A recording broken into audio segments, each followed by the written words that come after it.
Hi കൂട്ടുകാരെ, എല്ലാവർക്കും SR ക്രിയേഷൻസിലേക്ക് സ്വാഗതം.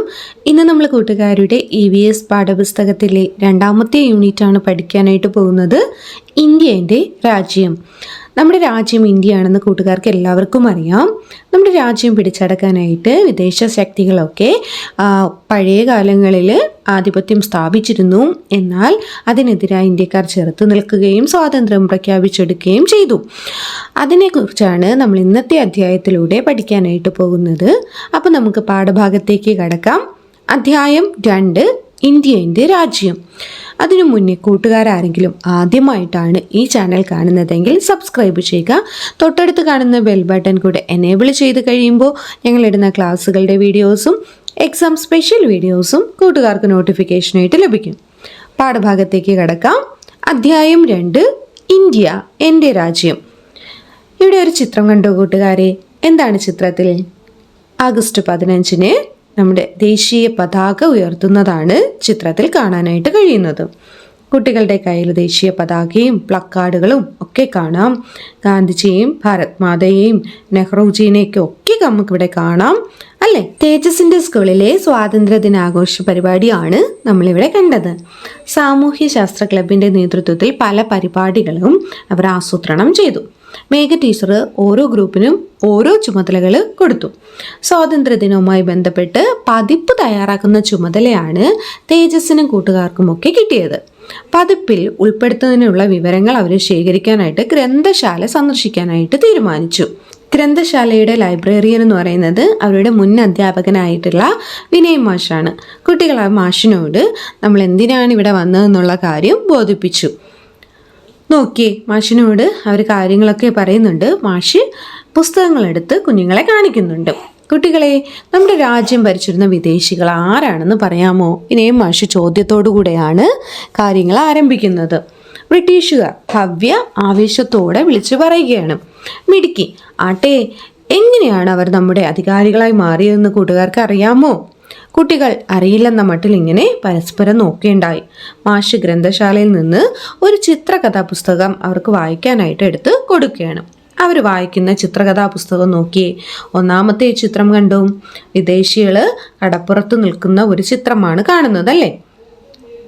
ഏലം, കുരുമുളക് തുടങ്ങിയ സുഗന്ധദ്രവ്യങ്ങളും പട്ട്, പരുത്തി തുടങ്ങിയ തുണിത്തരങ്ങളും വാങ്ങുന്നതിനായാണ് വിദേശികൾ കപ്പലുകളിൽ ആദ്യമായിട്ട് നമ്മുടെ ഇന്ത്യയിൽ എത്തുന്നത്. അപ്പോൾ എന്തിനു വേണ്ടിയിട്ടാണ് ഇന്ത്യയിൽ വിദേശികൾ എത്തിയതെന്നുള്ള ഒരു ആമുഖമാണ് ആദ്യത്തെ ചിത്രത്തിൽ കാണിക്കുന്നത്. രണ്ടാമത്തെ ചിത്രം നോക്കിയേ. പതിയെ പതിയെ അവർ രാജാക്കന്മാരിൽ നിന്ന് പ്രത്യേക ആനുകൂല്യങ്ങൾ നേടിയെടുത്ത് ഇവിടെ വ്യവസായശാലകൾ സ്ഥാപിക്കാനായി തുടങ്ങി. മൂന്നാമത്തെ ചിത്രം കണ്ടോ? ഇന്ത്യയിലെ വിവിധ പ്രദേശങ്ങളിലെ രാജാക്കന്മാർ പരസ്പരം ശത്രുക്കളായി പോരടിച്ചു നിന്നിരുന്നതിനാൽ വിദേശികൾക്ക് എളുപ്പത്തിൽ അവരുടെ ശക്തി വർദ്ധിപ്പിക്കാനായിട്ട് കഴിഞ്ഞു. അപ്പോൾ ഇന്ത്യക്കാർ തന്നെ പരസ്പരം രാജ്യങ്ങൾക്ക് വേണ്ടി, പ്രദേശങ്ങൾക്ക് വേണ്ടിയും രാജാക്കന്മാർ തമ്മിൽ യുദ്ധങ്ങൾ ഉണ്ടായിരുന്നു. അത് വിദേശികൾക്ക് ശക്തി വർദ്ധിപ്പിക്കാൻ കാരണമായി തീർന്നു. നോക്കി, പീരങ്കി, തോക്ക് തുടങ്ങിയ മെച്ചപ്പെട്ട ആയുധങ്ങളും യുദ്ധതന്ത്രങ്ങളും ഉപയോഗിച്ച് നാട്ടുകാരെ അവർ വരുതിയിലാക്കി. ഇതുവരെ കണ്ടിട്ടില്ലാത്ത ആയുധങ്ങൾ ഉപയോഗിച്ച് ബ്രിട്ടീഷുകാർ നാട്ടുകാരെ എന്ത് ചെയ്തു? അതെ, അവരുടെ വരുതിയിലാക്കി മാറ്റി. അതാണ് നാലാമത്തെ ചിത്രം. ഇനി അഞ്ചാമത്തെ ചിത്രം നോക്കിയേ.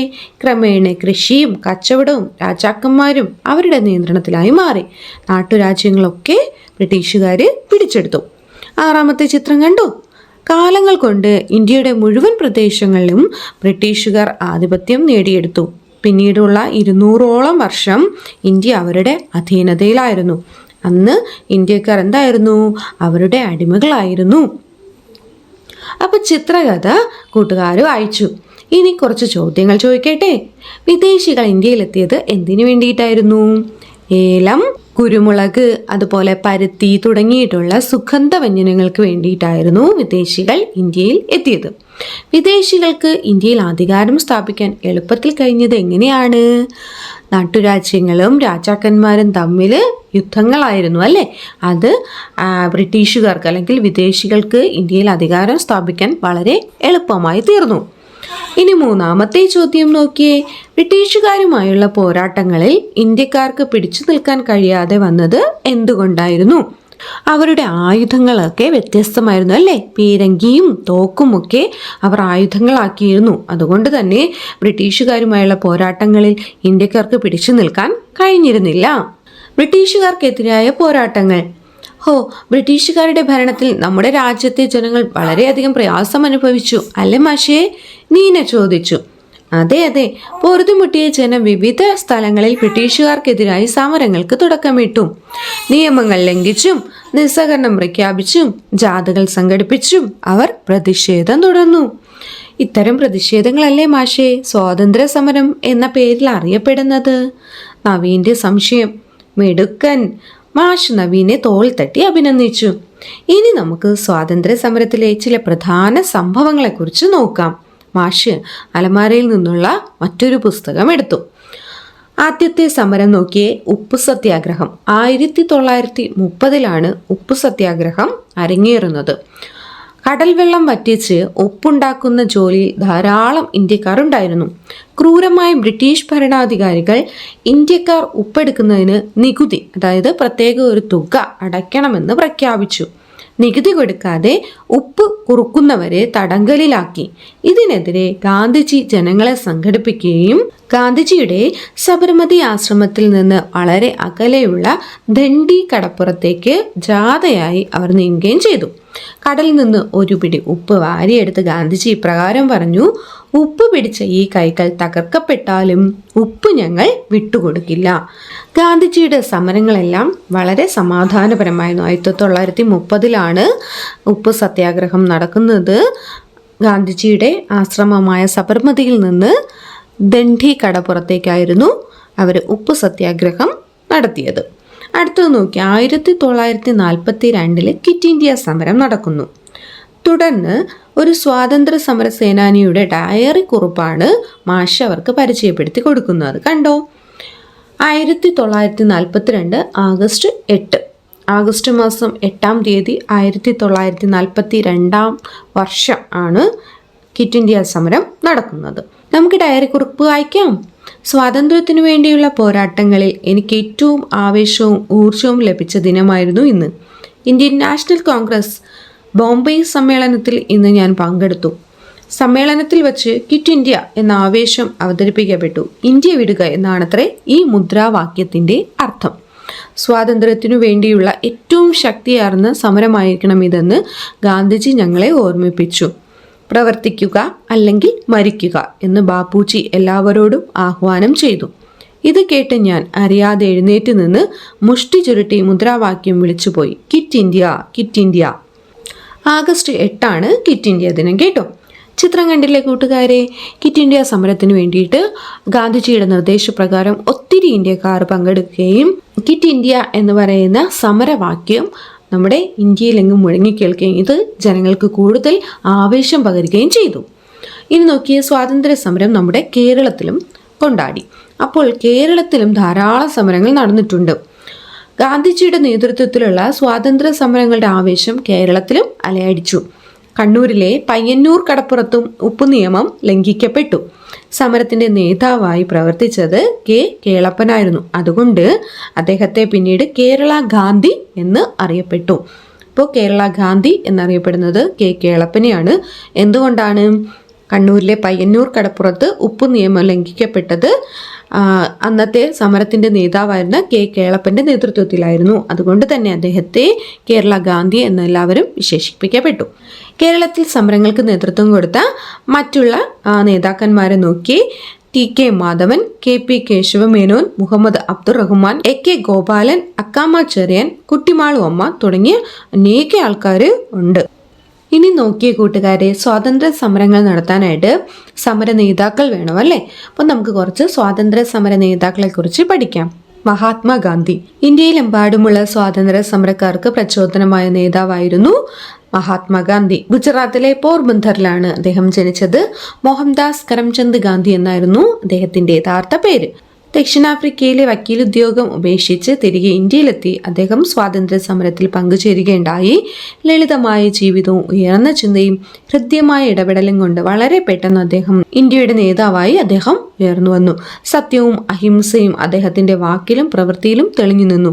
കുട്ടികൾ അദ്ദേഹത്തെ ബാപ്പുജി എന്ന് സ്നേഹത്തോടെ വിളിച്ചു. 1917 ചമ്പാരൻ സമരം, 1920 നിസ്സഹകരണ സമരം, 1930 ഉപ്പു സത്യാഗ്രഹം, 1942 ക്വിറ്റ് ഇന്ത്യ സമരം തുടങ്ങിയവയ്ക്ക് ഇദ്ദേഹം നേതൃത്വം കൊടുത്തു. അപ്പോൾ ഗാന്ധിജിയെക്കുറിച്ചുള്ള ഉൻവേടുകൾ കൂട്ടുകാർ ഓർത്തിരിക്കുക. അതുപോലെ തന്നെ സത്യാഗ്രഹങ്ങളുടെ വർഷങ്ങൾ കൂട്ടുകാർ ഓർത്തിരിക്കുക. ചിലപ്പോൾ ചേരുംപടി ചേർക്കാനായിട്ട് എക്സാമുകളിൽ ചോദിച്ചേക്കാം.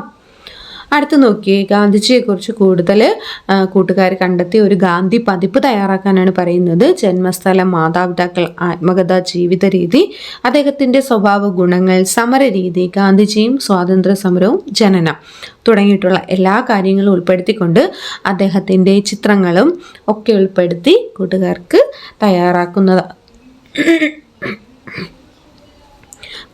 ഗാന്ധി പതിപ്പ് തയ്യാറാക്കാൻ കേട്ടോ. ജവഹർലാൽ നെഹ്റു അടുത്ത സ്വാതന്ത്ര്യ സമര നേതാവാണ്. ജവഹർലാൽ നെഹ്റു സ്വാതന്ത്ര്യ സമരത്തിന്റെ മുൻനിരയിൽ ഗാന്ധിജിക്കൊപ്പം പ്രവർത്തിച്ച മറ്റൊരു വ്യക്തിയാണ് ജവഹർലാൽ നെഹ്റു. ഇന്ത്യയുടെ ആദ്യത്തെ പ്രധാനമന്ത്രിയാണ് ഇദ്ദേഹം. ഇന്ത്യ സ്വാതന്ത്ര്യം നേടിയ വിവരം പ്രഖ്യാപിച്ചത് ഇദ്ദേഹമാണ്. കുട്ടികൾ അദ്ദേഹത്തെ സ്നേഹത്തോടെ ചാച്ചാജി എന്നാണ് വിളിച്ചിരുന്നത്. ഗാന്ധിജിയെ ബാപ്പുജി എന്നും ജവഹർലാൽ നെഹ്റുവിനെ ചാച്ചാജി എന്നുമാണ് കുട്ടികൾ സ്നേഹത്തോടെ വിളിച്ചിരുന്നത് കേട്ടോ. ഇനി സ്വാതന്ത്ര്യ സമരത്തിന് പ്രധാന പങ്ക് വഹിച്ച മറ്റ് കുറച്ച് ആൾക്കാരെ നമുക്ക് പരിചയപ്പെടാം. സുഭാഷ് ചന്ദ്രബോസ്, ഇവിടെ ചിത്രവും കൊടുത്തിട്ടുണ്ട്, കൂട്ടുകാർ നോക്കിക്കോളൂ. സർദാർ വല്ലഭായ് പട്ടേൽ, ഗോപാലകൃഷ്ണ ഗോഖലെ, സരോജിനി നായിഡു, ബാലഗംഗാധര തിലക്, ഭഗത് സിംഗ്, അരുണ ആസിഫ് അലി ഖാൻ, അബ്ദുൽ ഗാഫർ ഖാൻ. വിനയൻ മാഷിൽ നിന്ന് ശേഖരിച്ച വിവരങ്ങൾ ഉൾപ്പെടുത്തിക്കൊണ്ട് കുട്ടികൾ സ്വാതന്ത്ര്യദിന പതിപ്പ് തയ്യാറാക്കി. അപ്പോൾ മേഘ ടീച്ചർ ഇത് പ്രകാശനം ചെയ്തു. നോക്കാം പതിപ്പിലെ വിവരങ്ങൾ. ഒന്നാമത്തെ ചിത്രം കണ്ടു. സ്വാതന്ത്ര്യത്തിന് വേണ്ടി ഇന്ത്യയിലെമ്പാടും നിരവധി സമരങ്ങൾ സംഘടിപ്പിക്കപ്പെട്ടു. ഗാന്ധിജിയെ പോലുള്ള സമര നേതാക്കളുടെ വാക്കുകൾ സമരങ്ങൾക്ക് ആവേശം പകർന്നു. രണ്ടാമത്തെ ചിത്രം. ചില സമരങ്ങൾ കലാപങ്ങളായി മാറി. നിരവധി ആളുകൾ ബ്രിട്ടീഷുകാർക്കെതിരെ ആയുധമെടുത്ത് പോരാടി. അവരിൽ കൂടുതൽ പേർക്കും ജീവൻ നഷ്ടമായി. മൂന്നാമത് കണ്ടോ, സമരങ്ങൾക്ക് നേതൃത്വം നൽകിയ പല നേതാക്കളും പലവട്ടം ജയിലിൽ അടയ്ക്കപ്പെട്ടു. അവർക്കൊപ്പം ആയിരക്കണക്കിന് ആളുകൾ അറസ്റ്റ് വരിച്ചു. ഇന്ത്യക്കാരുടെ മേൽ കഠിനമായ നിയമങ്ങൾ അടിച്ചേൽപ്പിക്കപ്പെട്ടു. അടുത്ത ചിത്രം. ഒടുവിൽ നിരന്തരമായ സമരങ്ങളുടെയും ചർച്ചകളുടെയും ഫലമായി ഇന്ത്യയുടെ ഭരണം ഇന്ത്യക്കാർക്ക് കൈമാറാൻ ബ്രിട്ടീഷുകാർ നിർബന്ധിതരായി. ലാസ്റ്റ് ചിത്രം കണ്ടോ കൂട്ടുകാരെ. 1947 ഓഗസ്റ്റ് 15 ബ്രിട്ടീഷുകാരുടെ ഭരണത്തിൽ നിന്ന് ഇന്ത്യ സ്വാതന്ത്ര്യം നേടിയതായി പ്രഖ്യാപിക്കപ്പെട്ടു. സ്വതന്ത്ര ഇന്ത്യയുടെ ആദ്യ പ്രധാനമന്ത്രിയായി ജവഹർലാൽ നെഹ്റു സത്യപ്രതിജ്ഞ ചെയ്ത് അധികാരമേറ്റു. അർദ്ധരാത്രിയിൽ ജവഹർലാൽ നെഹ്റു ആവേശത്തോടെ പ്രസംഗിച്ച ഒരു വാക്യമാണിവിടെ.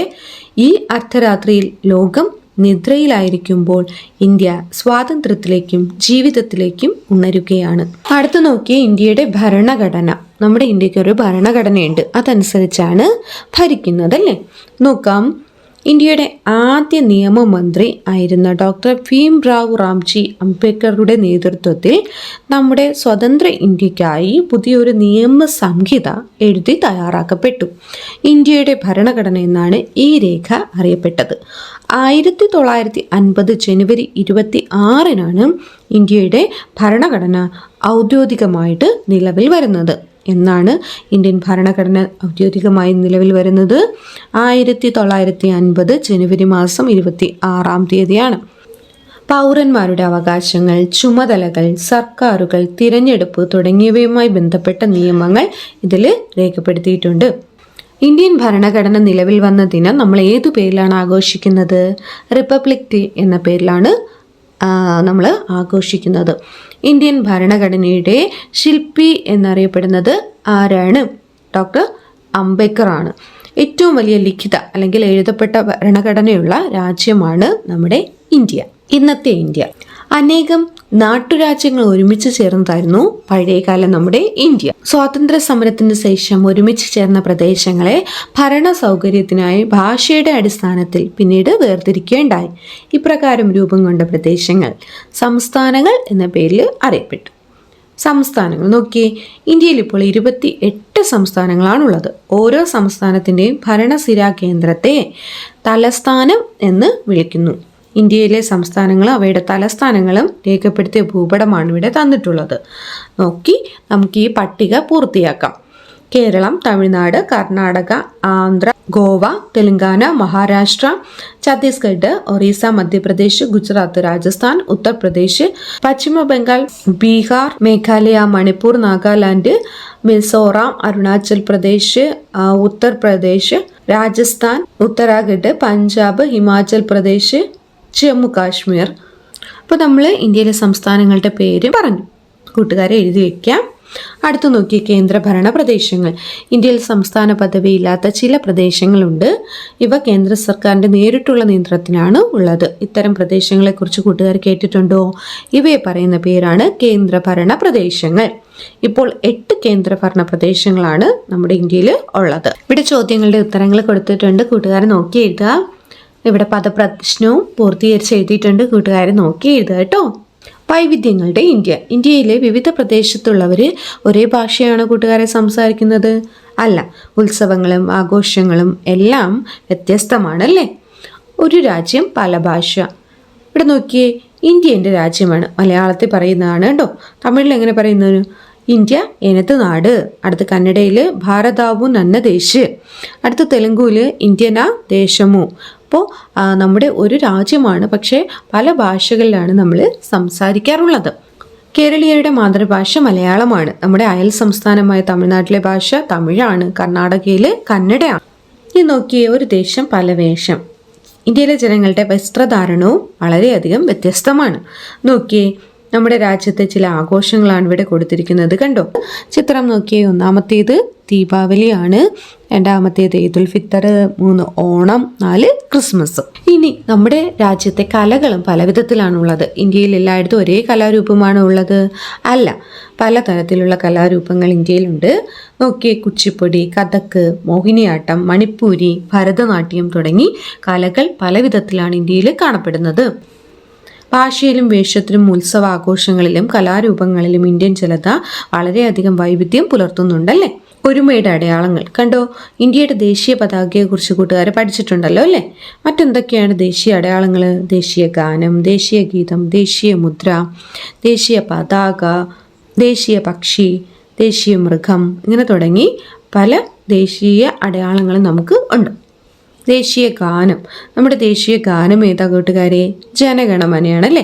നമ്മൾ സ്കൂളിൽ വിടുമ്പോൾ ഏറ്റവും അവസാനമായിട്ട് പാടുന്ന പാട്ടാണ് ജനഗണമന. നമ്മുടെ ദേശീയ ഗാനം എഴുതിയതാരാ? രവീന്ദ്രനാഥ ടാഗോറാണ് ഇത് രചിച്ചത്. അടുത്ത് നോക്കിയ നമ്മുടെ ദേശീയ മുദ്ര. അശോക ചക്രവർത്തി ഉത്തർപ്രദേശിലെ സാരാനാഥിൽ സ്ഥാപിച്ച സ്തൂപത്തിൽ നിന്ന് സ്വീകരിച്ചിട്ടുള്ളതാണ് ഇന്ത്യയുടെ ദേശീയ മുദ്ര. 4 ദിക്കിലേക്കുമായി നോക്കി നിൽക്കുന്ന സിംഹങ്ങളാണ് ഈ മുദ്രയിൽ പ്രധാനമായിട്ടും ഉള്ളത്. ചുവടെ മധ്യത്തിലായി കാണുന്ന ധർമ്മചക്രമാണ് അശോക ചക്രം. അശോക ചക്രത്തിൽ 24 ആരക്കാലുകളാണ് ഉള്ളത്. മുദ്രയുടെ ചുവറ്റിൽ രേഖപ്പെടുത്തിയിട്ടുള്ള വാക്യം എന്താണ്? സത്യമേവ ജയതേ. അതിൻ്റെ അർത്ഥം സത്യമേ ജയിക്കൂ. അടുത്ത് നോക്കിയേ, ദേശീയ ഗീതം. ബങ്കിം ചന്ദ്ര ചാറ്റർജിയാണ് നമ്മുടെ ദേശീയ ഗീതം എഴുതുന്നത്. ദേശീയ ഗീതം ഏതാണ്? വന്ദേ മാതരമാണ് കേട്ടോ. ബംഗാളി ഭാഷയിൽ സംസ്കൃത പദങ്ങൾ ചേർത്താണ് വന്ദേ മാതരം എഴുതിയിട്ടുള്ളത്. അപ്പൊ നമ്മുടെ രാജ്യത്തോടുള്ള സ്നേഹവും ആദരവും ദേശീയ അടയാളങ്ങളും ഒക്കെ നമ്മൾ പ്രകടിപ്പിക്കണം. ദേശീയ അടയാളങ്ങളോടുള്ള അനാദരവ് പുലർത്തുന്നത് വളരെ ശിക്ഷാർഹമാണ് കേട്ടോ. ഇനി നമ്മുടെ ഇന്ത്യ നമ്മുടെ അഭിമാനമാണല്ലേ കൂട്ടുകാരെ? അതെ. ഈ വൈവിധ്യങ്ങൾക്കിടയിലും ഇന്ത്യക്കാർ എന്ന നിലയിൽ നാം ഒന്നായിരിക്കുന്നു. ഈ ഐക്യബോധത്തെ പറയുന്നതാണ് നാനത്വത്തിൽ ഏകത്വം. ഇന്ത്യ നമ്മുടെ അഭിമാനമാണ്. അപ്പോൾ നമ്മുടെ പല നാടുകളിലായി പല ഭാഷയിൽ, വേഷത്തിൽ, ജീവിത രീതിയിൽ എല്ലാം നമ്മൾ വ്യത്യസ്തരാണല്ലേ? അനേകായിരങ്ങൾ ജീവൻ നഷ്ടപ്പെടുത്തിയാണ് നമുക്ക് സ്വാതന്ത്ര്യം നേടിത്തന്നത്. ബ്രിട്ടീഷുകാരുടെ അടിമത്തത്തിൽ നിന്ന് ഇന്ന് നമുക്ക് ഇന്ത്യയിലേക്കുള്ള ദൂരം വളരെ വലുതായിരുന്നു.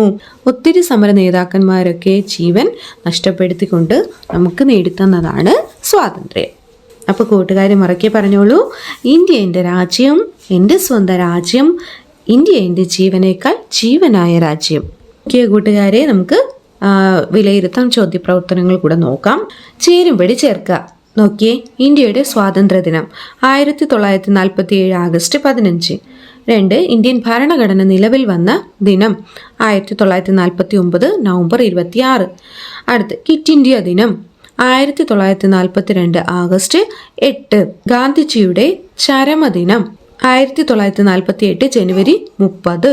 ഇന്ത്യൻ ഭരണഘടനാ ദിനം 1950 ജനുവരി 26. അപ്പോൾ കൂട്ടുകാരെ ചേരുംപടി ചേർക്കുക കേട്ടോ. അടുത്ത് നോക്കിയേ, ശരിയോ തെറ്റോ എന്ന് അടയാളപ്പെടുത്തുക. ഗോവ കേരളവുമായി അതിർത്തി പങ്കിടുന്നു. തെറ്റ്. അറബിക്കടലിലും ബംഗാൾ ഉൾക്കടലിലും ഇന്ത്യൻ തീരമുണ്ട്. ഉത്തരം ശരി. ഇന്ത്യയിൽ കൂടുതൽ ആളുകൾ സംസാരിക്കുന്ന ഭാഷ ഹിന്ദിയാണ്. ശരി. ഇന്ത്യക്ക് 5 അയൽ രാജ്യങ്ങളാണ് ഉള്ളത്. ഇനി അടുത്ത തുടർ പ്രവർത്തനങ്ങൾ കൂട്ടുകാരെ ചെയ്തു നോക്കുക. ഒന്നാമത്തെ ചോദ്യം, ഇന്ത്യയുടെ സ്വാതന്ത്ര്യ സമരവുമായി ബന്ധപ്പെട്ട ചിത്രങ്ങളും വാർത്തകളും വിവരങ്ങളും ഒക്കെ ഉൾപ്പെടുത്തി വിദ്യാലയത്തിൽ ഒരു പ്രദർശനം സംഘടിപ്പിക്കാനാണ് പറയുന്നത്. രണ്ടാമത്തേത്, ഇന്ത്യയിലെ വിവിധ സംസ്ഥാനങ്ങളെക്കുറിച്ചുള്ള വിവരങ്ങൾ ഉൾപ്പെടുത്തി ഒരു ഡിജിറ്റൽ ആൽബം തയ്യാറാക്കാൻ പറഞ്ഞിരിക്കുന്നു. അപ്പോൾ കൂട്ടുകാരെ, നമ്മൾ ഇന്ന് കൂട്ടുകാരുടെ EVS പാഠപുസ്തകത്തിലെ 2ാമത്തെ യൂണിറ്റാണ് പഠിച്ചത്. ഇന്ത്യയെക്കുറിച്ചാണ് പഠിച്ചത്. ഇന്ത്യയിലെ സ്വാതന്ത്ര്യ സമരങ്ങൾ, നേതാക്കന്മാർ, അതുപോലെ തന്നെ എന്നാണ് ഭരണഘടന നിലവിൽ വരുന്നത്, അതുപോലെ നമ്മുടെ വേഷം, രീതി, ഭാഷ, സംസ്ഥാനങ്ങൾ തുടങ്ങിയ എല്ലാ കാര്യങ്ങളും നമ്മൾ പഠിച്ചു. അപ്പോൾ കൂട്ടുകാരെല്ലാം പഠിച്ചു വെച്ചിരിക്കുക. വളരെ ഈസിയാണ്. 3-4 തവണ പാഠഭാഗം നന്നായി വായിച്ചു കഴിഞ്ഞാൽ കൂട്ടുകാർക്ക് എക്സാം നന്നായിട്ട് അറ്റൻഡ് ചെയ്യാനായിട്ട് കഴിയും. അപ്പോൾ കൂട്ടുകാർക്ക് ക്ലാസ്സുകൾ ഇഷ്ടമായെങ്കിൽ ലൈക്ക് ചെയ്യുക, നിങ്ങളുടെ ഫ്രണ്ട്സിന് കൂടെ ഷെയർ ചെയ്ത് കൊടുക്കുക. അപ്പോൾ അടുത്ത ക്ലാസ്സുമായിട്ട് നമുക്ക് ഒരുമിച്ച് കാണാം. താങ്ക്